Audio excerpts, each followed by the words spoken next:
O Tão, o caminho invisível. O tal que pode ser dito não é o tal eterno. O nome que pode ser nomeado não é o nome eterno. O inominável é a origem do céu e da terra. O nomeável é a mãe das miríades de coisas. O tal é como a água, suave, flexível e ainda assim invencível.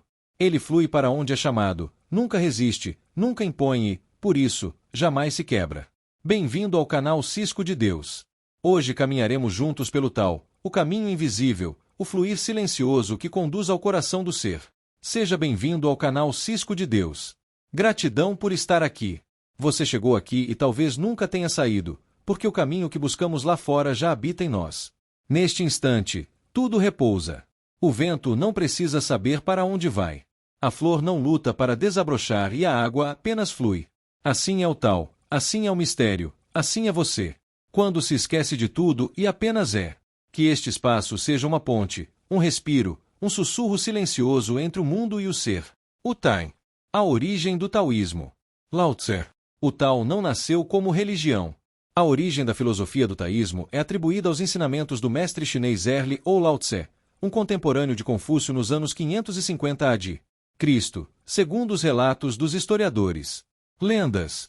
Como no budismo, muitos fatos da vida de Lao Tse são lendas. Uma delas é a questão dele já ter nascido velho.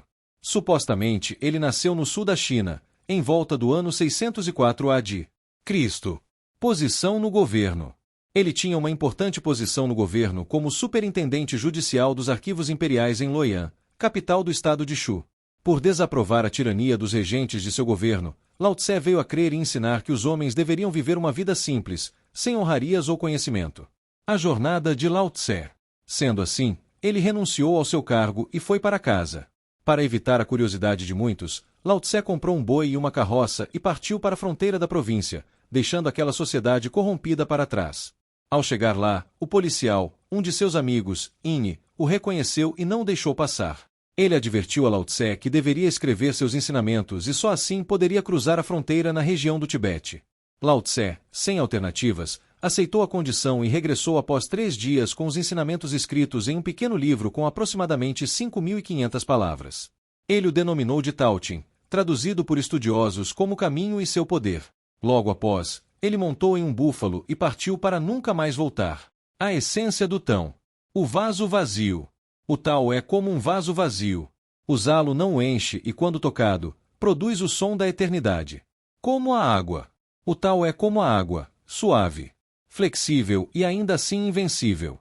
Ele flui para onde é chamado, nunca resiste, nunca impõe e, por isso, jamais se quebra. O Wei. No coração do Tao está o Wei, o agir. Não agir não significa passividade, mas agir sem força, agir com harmonia. O vazio. O vazio do Tao não é falta, é potencial puro. Uma das facetas ocultas em linguagem simbólica do Tao Te Ching é ensinar ao povo como resistir às terríveis calamidades comuns na China. Ele, ao mesmo tempo que aponta para a verdade mais profunda do universo, também ensina ao povo como se libertar de uma sociedade escravizada por sistemas de controle políticos. O taoísmo religioso. Logo alguns anos após, surgiu um grupo denominado taoísmo.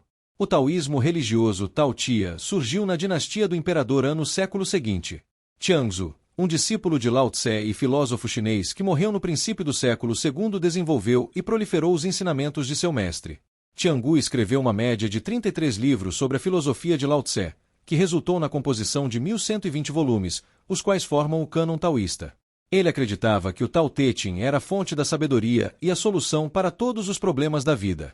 O lema do taoísmo é: aceite o efeito e nem busque descobrir a natureza da causa. O taoísmo não valoriza os debates intelectuais, e sim valoriza a contemplação, a meditação e a aceitação das leis da natureza, ao invés de tentar compreender a estrutura destes princípios. A compreensão do Tão. A onda não compreende o oceano, assim como as nuvens jamais compreenderão o céu, como algo passageiro, como o homem pode vir a compreender algo eterno, como o Tao. Para o taoísmo, a realidade é sempre soberana e qualquer discussão sobre a realidade é equivocada. A doutrina básica do taoísmo se resume em uma forma prática, conhecida como as 3 joias: compaixão, moderação e humildade. A bondade, simplicidade e delicadeza também são virtudes que o taoísmo busca aparentar às pessoas. Taoísmo versus confucionismo. Confucionismo.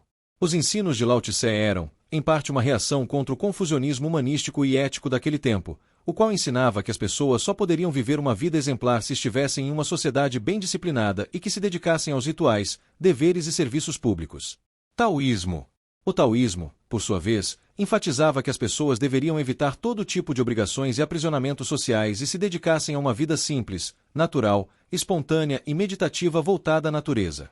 Por isso, o imperador Xuan mandou queimar os livros de Confúcio. Embora não fosse um adepto declarado do taoísmo, foi influenciado pela filosofia taoísta em sua busca pela imortalidade e em sua maneira de governar. O Tao como fonte do universo. Segundo os ensinamentos do taoísmo, o tal caminho é considerado a única fonte do universo, eterno e determinante de todas as coisas. Os taístas creem que quando os eventos e coisas são permitidas existir em harmonia natural com a força macrocósmica, então existe paz. Conhecer os outros é inteligência. Conhecer a si mesmo é sabedoria. Vencer os outros é força. Vencer a si mesmo é poder. O tal não está fora, está dentro. O caminho não é para chegar, mas para lembrar. Iluminação no tal não é conquista, é retorno. Retornar ao que somos antes da história, antes do nome, antes do eu. O tal aponta para o centro. O centro do ser. Tal totalidade, absoluto, existência. Yin e Yang. O taísmo considera que tudo no universo é composto pelos elementos opostos Yin e Yang. O lado positivo é o Yang e o negativo o Yin. Esses elementos transformam-se, complementam-se e estão em eterno movimento, equilibrados pelo invisível e onipresente Tao. Yang é uma força positiva, expansiva, quente, masculina. Yin é a essência negativa, contrativa, fria e feminina. Quando esses elementos não estão equilibrados, o ritmo da natureza é interrompido com desajustes, resultando em conflitos. Eles ensinam que, da mesma forma que a água se modela dentro de um copo, o homem deve aprender a equilibrar seu Y e Yang, a fim de viver em harmonia com o Tao. Nesta filosofia, Deus é onipresente, é totalidade e a fonte de tudo o que existe. A realidade em seus mínimos detalhes é a manifestação do Tao, sempre em fluxo, em constante transformação. Eckhart Tolle e o Tao Te Ching. Após esta breve introdução sobre o Tao, vamos agora aprender com alguns comentários dos professores que estão sempre conosco aqui no canal Cisco de Deus. Gostaríamos de apresentar aqui as interpretações do Eckhart Tolle. Ele nos revela que o Taoísmo é seu livro de cabeceira. Os apontamentos que aqui serão expostos são de profundidade e simplicidade da verdade. Estaremos falando, não apenas falando, mas entrando na essência de um livro que me tem acompanhado nos últimos 30 anos. Um livro que sempre consulto diariamente e sigo consultando todos os dias. Leio uma página, ou 2 ou 3 e medito. Trata-se de um dos grandes tesouros da literatura espiritual. A Atemporalidade do Tao Te Ching. É um livro escrito na China há 2.500 anos atrás. Pode parecer que se passou muito tempo desde aquela época e, sem dúvida, o livro segue sendo imensamente vivo. E um livro escrito há tanto tempo para estar tão vivo significa que foi escrito a partir de uma dimensão muito profunda e aponta algo que está fora do tempo. Se não tivesse sido escrito a partir dessa dimensão que está fora do tempo e não apontasse esse algo atemporal, um livro escrito há 2.500 seria irrelevante, não teria sentido e seria, na verdade, incompreensível. Isso ocorre com muitos livros que foram escritos há 20 anos atrás ou mesmo o jornal de ontem já está desatualizado. Logo, deve haver algo aí que está fora do tempo. Esta é a essência deste livro e é isso que gostaria de aprofundar. A Era do Despertar Espiritual. Buda. Na Índia, contemporâneo de Lao Tse. Zoroastro. Na Pérsia, mesmo período. Heráclito. Filósofo pré-socrático na Grécia. Marvira. Mestre indiano significativo. Vamos usar o texto para ir profundamente para nosso interior e descobrir algo dentro de nós mesmos. O livro não é mais que um recurso que nos ajuda a descobrir, ajuda a ver nossa conexão com o todo, com o universo ou como vocês o chamam. Aqueles eram filósofos que investigavam a si mesmos. Buda, Maravira, não eram especulativos, eram investigadores de si mesmos. Seus ensinamentos eram vivenciados. Tudo era em função de uma transformação interior e não de se entender algo com sua mente. Assim, temos o despertar em vários locais da Terra. O despertar global atual. Tudo parte desta onda de despertar global que agora estamos vivendo atualmente. Agora em uma escala muito maior que naquela época, estamos em um período similar àquele, exceto porque desta vez a onda de despertar espiritual é muito mais poderosa. Está em uma escala muito maior e muito mais generalizada que antigamente. Estamos no meio disso. Há 200 anos, ninguém no Ocidente falava do Tao Te Ching. Agora estamos despertando e é por isso que agora podemos falar do Tao Te Ching e compreendê-lo. O Tao não explica, o Tao sugere, como o mestre que não responde, mas devolve a pergunta. A verdade não é empurrada, ela floresce no coração de quem escuta com silêncio. As palavras do Tao estão cheias de paradoxo. Quem sabe não fala, quem fala não sabe. O paradoxo é a chave. Ele quebra a lógica da mente e abre a porta da consciência. O significado do Tao. O caminho. O Tao poderia ser traduzido por caminho, mas não é possível traduzir o que seja Tao. Mesmo que se traduza como caminho tem pouco sentido, seguirá sem saber o que significa Tao. O inominável. Tao não se pode nomear. O caminho se refere a como viver. O caminho é viver alinhado com o único poder que subjaz no universo. O absoluto. A única coisa que não pode se nomear, que não é uma coisa. Viver alinhado com o absoluto, que às vezes chamamos de Deus, mas quando se diz Deus, o transformamos em algo. E não é isso. Não é algo. É uma não coisa que flui por todo o universo, que dá vida ao universo e está além dele. Isso é Tao. E somente podes descobrir em ti mesmo. Podes viver de uma maneira em que estejas conectado com essa fonte interior de toda a vida, de todo ser, o caminho e seu poder. O vazio e o Tao. Isto nos ensina como nos alinharmos com esse poder que subja toda a vida.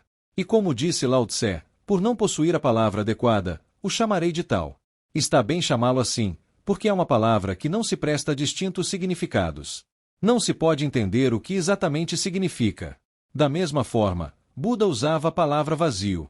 Não se pode venerar o vazio. É um termo negativo que nega a existência da forma. Os humanos sempre tiveram a tendência a venerar a forma, o conceito de Deus que surge na mente e começa a falar dele. O conceito de Deus se transforma em um ídolo porque não é mais que um pensamento, mas não se pode fazer o mesmo com tal, porque não se pode imaginá-lo formar uma imagem dele, da mesma maneira que não se pode imaginar o vazio. Essa é a realidade transcendental da qual o livro fala e se mostra como um caminho. Existe um grande poder aí. A essência do Tao. Se o Tao pudesse ser definido, ele não seria o eterno Tao. Se o nome pudesse ser pronunciado, não seria o nome eterno. Na condição de não ser, pode-se dizer que ele é o fundamento da onimanifestação. Na condição de ser, ele é a mãe de todas as coisas. Portanto, se o coração permanentemente não é, se ele permanece livre de todos os desejos e interesses terrenos, é possível contemplar o mistério da essência espiritual do Tao.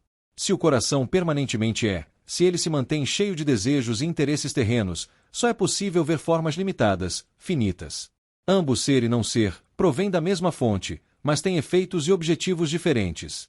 Ambos são preenchidos pelo mistério, e esse mistério é o portal da vida. A verdade além das palavras. O Tao que se pode expressar não é o Tao eterno. O que quer dizer é que não se pode falar sobre a realidade transcendental. Qualquer coisa que se diga acerca dessa realidade última é falsa. Entretanto, ele continua falando sobre isso. Como pode ser isso? Então ele está dizendo para que nós não fiquemos presos a essas palavras, que não creiamos que essas palavras, estes conceitos, que eles não se convertam em crença. A verdade é infinitamente maior que qualquer descrição que façamos dela ou sobre ela. O Tao está em ti, e o único lugar em que podes descobri-lo é em ti mesmo. O livro mostra a forma de descobrir quem você é, mais além daquilo que você acredita ser, mais além daquilo que a sua mente está te dizendo sobre quem você é. A perfeição antes do universo. Antes do universo. Já existia algo perfeito e sem forma antes do nascimento do universo. É sereno, vazio, solitário, imutável, infinito, eternamente presente. É a mãe do universo. Presente em você. Isso que estava ali antes do Big Bang segue sendo presente em você. É a vida única não manifestada, a consciência única, sem a qual não existirias. É a essência de quem és. A visão de Einstein. O sentimento religioso dos cientistas toma forma de um extasiado assombro ante a harmonia da lei natural, que revela uma inteligência de tal superioridade que, comparada a esta, todos os pensamentos sistemáticos dos seres humanos são apenas reflexo absolutamente insignificante. O reconhecimento de que existe uma vasta inteligência que está por trás de toda a criação. Isso está na flor.